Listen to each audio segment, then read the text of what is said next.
আরো বেশি করে প্রসাদ হবে, ঠিক না? না খেয়ে থাকবো, সারাদিন ধরে বসে আছি, এনার্জি নেই, শক্তি নেই। আসলে খাওয়া দাওয়া ঠিক আছে, আমরা এখন অন্নগত প্রাণ, অন্নগত স্তরে আছি। না খেলে কিছু হবে না, মুখ দিয়ে কথা বেরোবে না। খালি পেট ভজন না হয়ে গোপালা, লেলো তেরা কণ্ঠিমালা। লেলো, খালি পেটে হবে না কিছু, কিন্তু ভগবানের আসলে এটা হচ্ছে অন্নগত স্তরে আছি আমরা। আমরা ভগবানের ভজন করতে গেলেও শরীরটা ঠিক রাখা চাই, ভালো করে খেয়ে দিয়ে পুষ্ট ফেলা চাই। কিন্তু আমাদের মুখ্য উদ্দেশ্য বা অন্তিম উদ্দেশ্য হচ্ছে অন্নগত স্তরের ঊর্ধ্বে যাওয়া। গীতায় ভগবান বলছেন ব্রহ্মপুচ্ছম প্রতিষ্ঠা, অন্নময় মনময় প্রাণময় জ্ঞানময় আনন্দময়, ঊর্ধ্বে যাওয়া। কিভাবে আমরা আজকের একটা দিন কমপক্ষে আমাদের দৈহিক প্রয়োজন, দৈহিক যে যা যা চাহিদা আছে কমাতে পারি, খাওয়া দাওয়া যা আছে কমাতে পারি, ভগবানের কথা বেশি চিন্তা করতে পারি, কৃষ্ণ ভাবনাময় বেশি হয়ে থাকতে পারি।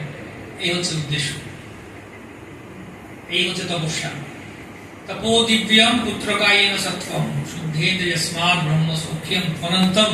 তপো দিব্য, এই মনুষ্য দেহ দেয়া হয়েছে তপস্যার জন্য।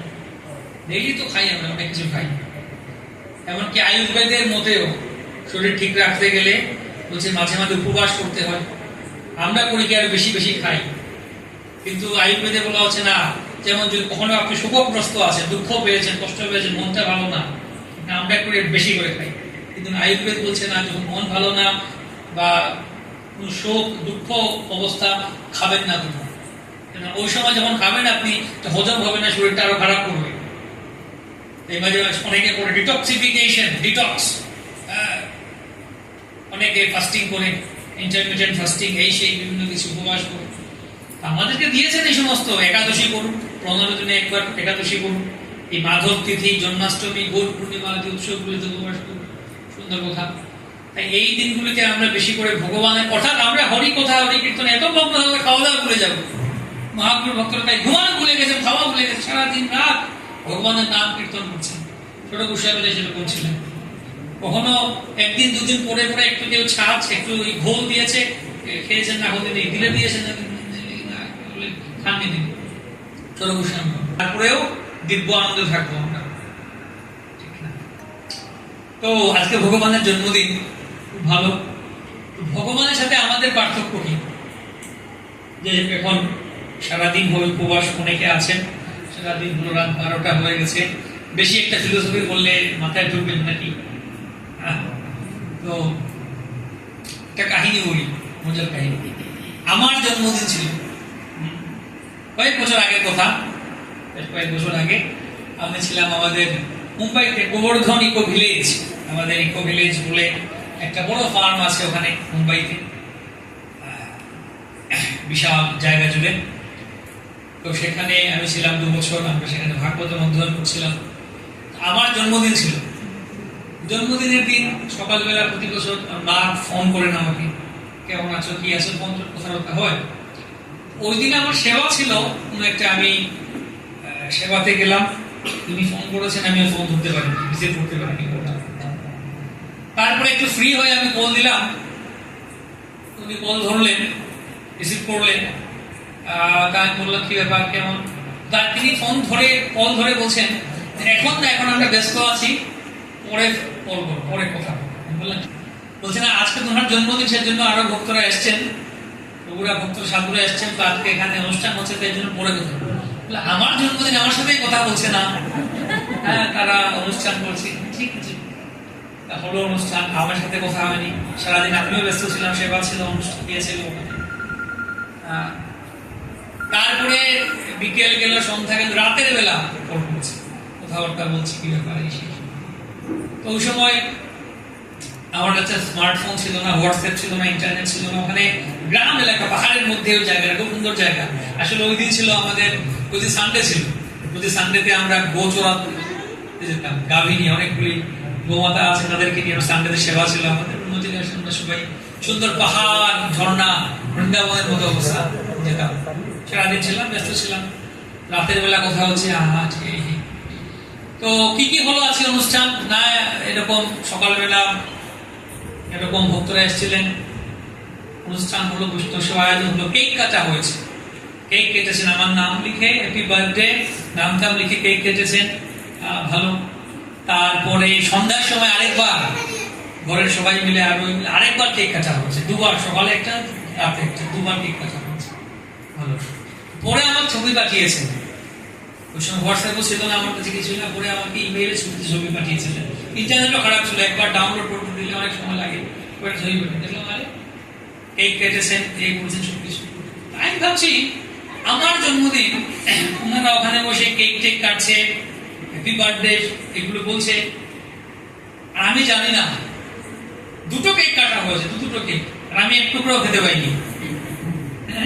আমাকে এক টুকরো খেতে দেয়নি, এখানে ছিলাম, ওনারা আমার নামে দুটো কেক কেটে খেয়েছে, আমি জানি না। পরে ছবি তখন দেখিয়েছে, তখন জানলাম। আচ্ছা, আমি তখন বসে বসে হাসছিলাম, ভাবছিলাম যে এটা হচ্ছে ভগবানের সেবা মিলে, সুভাষ কৃষ্ণ প্রভুর সাথে সবাই মিলে অভিষেক করলো, কীর্তন করলো, ভগবান জানেনি কোথা। এই যে আমরা বলছি কৃষ্ণ কৃষ্ণ, ভগবানের কাছে পৌঁছাচ্ছে, এটা ভগবানের কাছে পৌঁছাচ্ছে। ভগবান তার ধামে আছেন, গোলোক গোলোক ধামে আছেন, আবার আমাদের সকল হৃদয়ে আছেন, বিগ্রহ রূপে আছেন তিনি। প্রতিমা নহ তুমি সাক্ষাৎ ব্রজেন্দ্র নন্দন, সাক্ষাৎ ভগবান এখানে বসে আছেন। আমরা অভিষেক করাচ্ছি, তার তিনি গ্রহণ করছেন। এখানে কতজন ভক্ত হবে? 100 জন, মনে করেন 100 জন ভক্ত আছেন। এই যে মনে আছে 100, 150, 200 জন, 200 জন ভক্ত এখানে আছেন। এই 200 জন ভক্ত যে আজকে উপবাস করেছেন, প্রার্থনা করেছেন, আমাদের সকলের প্রার্থনা ভগবান শুনেছেন। উনি একা ভগবান সবারটা শুনলেন কিভাবে সম্ভব? একা ভগবান সবারটা শুনেছেন? সবার হৃদয়ে তিনি আছেন। তার কজন স্ত্রী ছিল? 16,108 জন। এখানে কেউ আছেন এরকম? আছে কেউ আছেন যেখানে 2 জন স্ত্রী আছে বা 3 জন স্ত্রী আছে? কেউ আছেন? হ্যাঁ, অনেকে থাকে। তো 2 জন স্ত্রী থাকলে কি করতে পারবে যে না আমার 2 জন পত্নী, আমি নিজেকে 2টা রূপে প্রকাশ করবো? হ্যাঁ, ওখানে একটা, ওখানে একটা, হবে এরকম? কিন্তু কৃষ্ণ নিজেকে 16,108টি রূপে প্রকাশ করেছিলেন। কেন কেন করেছেন ভগবান? কেন এরকম করেন? তার আগে প্রশ্ন হচ্ছে কিভাবে করেছেন, এটা শুনুন আগে।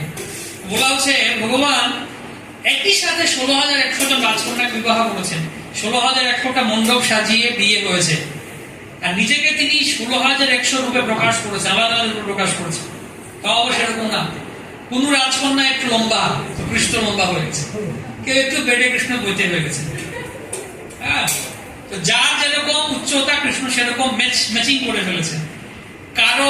কারো গায়ের রং এরকম, কারো ওরকম, যার যেরকম গায়ের রং কৃষ্ণ তার গায়ের রং সেরকম বদলে দিয়েছে। কেউ একটু বেশি চিকন, কেউ একটু স্বাস্থ্যবান, স্বাস্থ্যবতী। ভগবান নিজেকে সেরকম আকার আকৃতি অনুযায়ী বদলে দিয়েছে। তো 16,100 জন রূপে নিজেকে প্রকাশ করেছেন, যার যেরকম আকার আকৃতি সেরকম বদলে দিয়েছেন, সেরকম তিনি বিবাহ করলেন। এবং 16,108 জন স্ত্রীকে তিনি 16,108টি প্রাসাদ বানিয়ে দিয়েছেন। নিজেকে 16,108টি রূপে প্রকাশ করে তিনি প্রত্যেকটা প্রাসাদ দিয়েছেন। নারদমুনি তো অবাক হয়ে গেছেন। নারদমুনি যাচ্ছেন যে কৃষ্ণ কিভাবে কি দেখি তো না। সকালবেলা গেছেন, একটা প্রাসাদে গেছেন, নারদমুনি গিয়ে দেখেন কৃষ্ণ সকালবেলা ঘুম থেকে উঠেছেন, উনি সন্ধ্যা সকালে আর্নিং করছেন। আচ্ছা, আরেকটা প্রাসাদে গেছেন, সকাল কৃষ্ণ উঠে তার ছেলেদের সাথে তিনি কথাবার্তা বলছেন। মানে এক একটা প্রাসাদে এরকম করছেন তিনি, একই কৃষ্ণ। আবার হৃদয়ে যদি থাকতে পারে 100 কোটি গোপী, সবাই বলে হ্যাঁ কৃষ্ণ কেন গোপীদের সাথে রাষ্ট্রযুক্ত করেছেন, কেন এরকম করেছেন? আসলে কেন এরকম প্রশ্ন করে? হিংসা, ঈর্ষা, যে কৃষ্ণের এতজন গোপী সখী আমার কিন্তু নেই, কৃষ্ণের এতজন আমার কিন্তু নেই। কৃষ্ণ নিজেকে 100 কোটি রূপে প্রকাশ করেছেন, প্রত্যেক গোপীর সাথে কৃষ্ণ নৃত্য করেছেন। কেউ পারবো আমরা এরকম? কৃষ্ণকে কোথায় নাচবো না, আমি এমন জায়গায় নাচবো যে এই জগতে কেউ অনুকরণ করতে পারবে না। কোথায় নাচবো তিনি না করছিলেন? যদি এখানে জল ঢেলে দেওয়া হয় নাচতে পারবেন? তেল ঢেলে দিলে নাচতে পারবেন কেউ? এখানে পিচ্ছিল, তো পিচ্ছিল জায়গায় নাচা যায় না। তো এই জগতে সব থেকে পিচ্ছিল হচ্ছে সাপের শরীর। তো কৃষ্ণ বলে আমি নাচবো এমন জায়গায় নাচবো সব থেকে পিচ্ছিল জায়গা। কোথায়? কালীয় সাপের মাথায়। তাও আবার সে শান্ত হয়ে বসেছিল না, 1000টা ফোনা নিয়ে ফুসফুস করছিল মারার ছোবল দেওয়ার জন্য। সেই কালীয় নাগের মাথায় নৃত্য করছে। আর এমন নৃত্য করছেন, সেই নৃত্য দেখে দেবতা গন্ধর্বের লজ্জা পেয়ে গেছেন যে আরে এমন গন্ধর্বের নৃত্য করার জন্য বলা দোষী, এরা লজ্জা পেয়ে গেছেন যে এরকম নৃত্য করছেন। আচ্ছা, কৃষ্ণের চাল আমি ঘুমাবো, ঠিক না? আমরা সবাই ঘুমোতে চাই, নিদ্রা প্রিয়, কুম্ভকর্ণের পার্শ্ব দেখে একজন আছে, ঘুমাতে চাই, কোথায় নরম বিছানা যায়, একদম নরম সফট বিছানা। এই জগতের সব থেকে নরম বস্তু হচ্ছে সাপের শরীর। কেউ সাপ ধরেছেন হাত দিয়ে? ধরেছেন? কেমন লাগে ধরতে? নরম নাকি? খুব নরম আর খুব পিছিয়ে। আমি ধরিনি, শুনেছি আমি। তো ভগবান আমি ঘুমাবো, কোথায় ঘুমাবো? অনন্ত শেষ, অনন্ত সজ্জা, অনন্ত শেষ কুণ্ডলী পাখি বসেছেন, একদম নরম বিছানায় ঘুমিয়েছেন। যখন তার ঘুমোতে ইচ্ছা করে তিনি সাপের অনন্ত শেষ ঘুমোচ্ছেন, নাচতে ইচ্ছা করেন, ইনি হচ্ছেন পরমেশ্বর ভগবান। তখন তিনি বলছেন বিয়ে করবো, ঠিক আছে, 16,108টি বিয়ে, এমন ভাবে করবো কেউ এখানে কল্পনাও করতে পারবে না। তিনি হচ্ছেন পরমেশ্বর ভগবান। তিনি পরাকাষ্ঠা, সর্বোচ্চ স্তর তিনি প্রদর্শন করেছেন। তিনি কিভাবে পরমেশ্বর, পরাৎপর পরমেশ্বর। এই হচ্ছে আমরা এখানে বসে ভগবানের নাম জপ করি। অনেকে বলে বিভিন্ন মহান ব্যক্তিদের জন্মদিনে আমরা উদযাপন করি, এই জয়ন্তী ওই জয়ন্তী, কিন্তু আসলে জয়ন্তী কথাটি কেবলমাত্র কৃষ্ণের সাথেই প্রযোজ্য। শ্রীকৃষ্ণের জন্ম জয়ন্তী, অন্য কারো ব্যক্তির সাথে প্রযোজ্য নয়। ভজতি, ভজন করা, আমরা অন্য কোনো দেব দেবতা বা অন্য কোনো ব্যক্তির ভজনা করবো না। কারো নাম হচ্ছে মনে করুন রমেশ, রমেশ রমেশ রমেশ রমেশ রমেশ রমেশ রমেশ হবে, কিছু ভজন হবে না।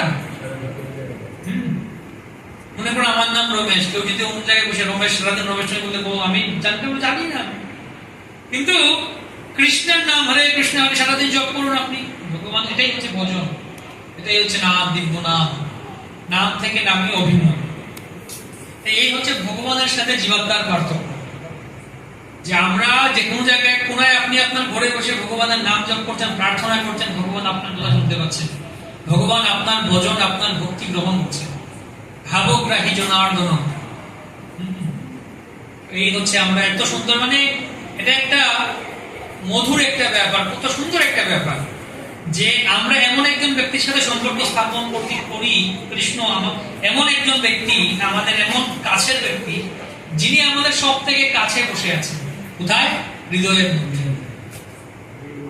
এই জগতে আমাদের মিসআন্ডারস্ট্যান্ডিং হয় না, স্বামী স্ত্রীর ভুল বুঝাবুঝি হয়, বন্ধু বন্ধু ভুল বুঝাবুঝি, ভাই ভাই ভুল বুঝাবুঝি হয়, ঠিক কিনা? ভুল বুঝাবুঝি হয় এই জগতে, কিন্তু ভগবানের সাথে এমন সম্পর্ক, এখানে কোনো ভুল বুঝাবুঝি হবে না। এমন না ভগবান আপনি আমাকে ভুল বুঝছেন না, তিনি আমাদের হৃদয়ে আছে, আমাদের মনের কথা জানে, ওরা কেমন দিকে ফাঁকি, মনের কথা জানেন তিনি, ফাঁকি দিতে পারবেন না তাকে। তাই এই কথাটা এই যে বলা হচ্ছে ভাবগ্রাহী জনার্দন, তিনি ভাবটা গ্রহণ করেন।